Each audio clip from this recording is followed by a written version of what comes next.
ఎన్ని అడ్డంకులు వచ్చినా ఎస్ఎల్బీసీ పూర్తి చేసి తీరుతాము. కోమటిరెడ్డి వెంకటరెడ్డి.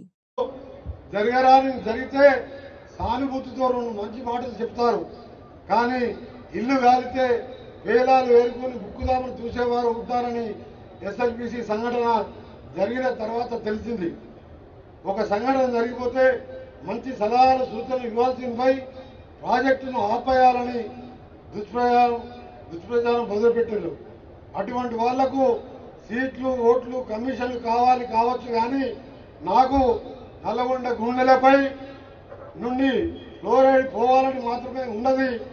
వీళ్ళని నీళ్లు నిండి సాళ్ల వెంట మొలకలు మొలవాలని మాత్రమే ఈ సందర్భంగా తెలియజేస్తున్నాను. ఎన్ని అడ్డంకులైనా, ఎన్ని సవాలు ఎదురైనా ఎస్ఎల్బీసీని పూర్తి చేసి తీరుతారని నల్గొండ బిడ్డలకు హామీ ఇస్తున్నాను.